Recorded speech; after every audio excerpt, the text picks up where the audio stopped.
You know, for every masterpiece the Beatles gave us, every Hey Jude or Let It Be, there's a ghost. It could be a forgotten lyric, a melody left on the cutting room floor, or sometimes an entire song just abandoned. And these aren't just outtakes, they are echoes of a history that could have been completely different. So, just for a second, imagine this. A lost Beatles album built entirely from those songs they left behind. What would that even sound like? How could it have changed music as we know it? Well, that vault of forgotten songs, it's very, very real. And today, we're prying it open. Okay, let's get into the sheer scale of this. Beyond the 187 officially released songs we all know and love, there is this massive other collection of tracks. We're talking about a genuine treasure trove of music that's been living in the shadows of their official catalog this whole time. So we're calling it the Phantom Playlist, and really, it's the secret history of the Beatles told through all this incredible music that they never actually released to the public. And believe me, this playlist tells one heck of a story. Which really brings up the big question, right? Why? Why would the biggest band on the planet, at the absolute peak of their powers, leave so much genius and, frankly, a billion-dollar fortune just sitting on the table? Well, the answers start to reveal the cracks that were forming just beneath the surface.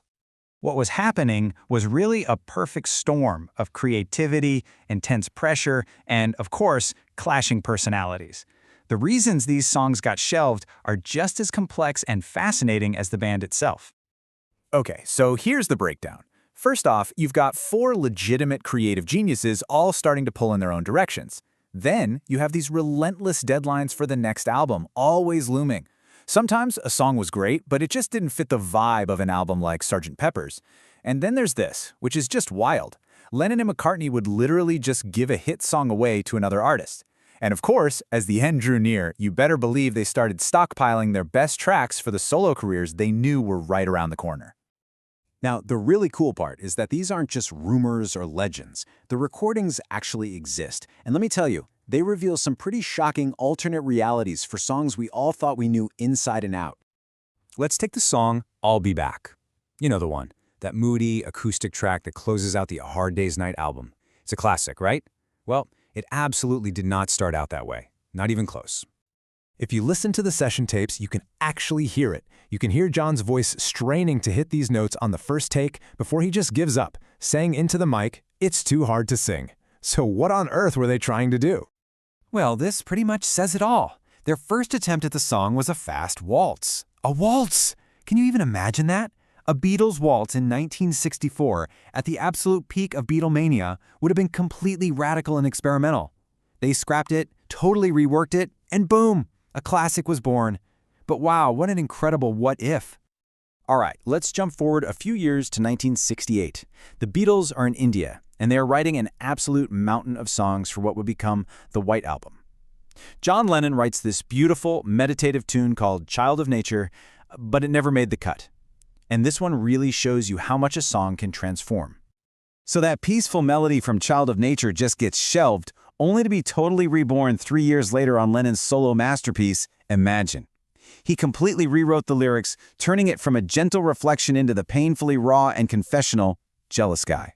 It's the exact same melody, but it's like two completely different souls are living inside of it. And of course, you absolutely cannot talk about unreleased Beatles songs without talking about George Harrison. By the late 60s, the guy was hitting his creative peak, but getting his songs past the Lennon-McCartney gatekeepers, yeah, that was a constant uphill battle. So while the Beatles were recording their final albums, George was sitting on an absolute mountain of future classics. We're talking songs like All Things Must Pass, Isn't It a Pity? These would become the very foundation of his legendary solo career. And let's be clear, these weren't B-sides. They were some of the greatest songs of the entire era, period.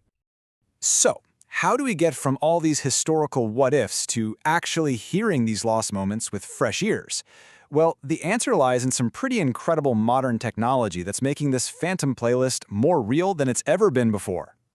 The key to all of this is something called demix technology.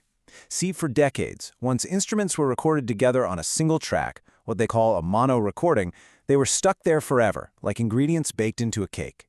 But this new AI-powered software can listen to that old recording and digitally, well, it can unbake the cake. So here's basically how it works. The AI listens to that old single-track recording, and it's smart enough to identify each individual sound source, like John's voice, or Ringo's drums, or George's guitar. Then it digitally pulls each one of those apart, and that allows producers to go back in and remix these classic recordings with just stunning modern clarity. It's amazing stuff. And this technology has been a total game changer. I mean, we all saw what it could do in Peter Jackson's Get Back documentary, where they used it to pull whispered conversations out of all that background noise. And yep, this is the exact same tech that made their final song, Now and Then, even possible. So, this Phantom playlist, it isn't just a fantasy. It's a real, tangible part of the Beatles story.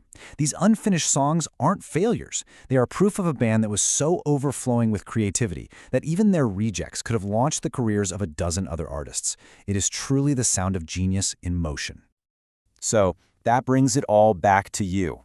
After hearing all this, which unfinished Beatles song do you wish they'd actually gone back to, completed, and released? What's your ultimate lost track?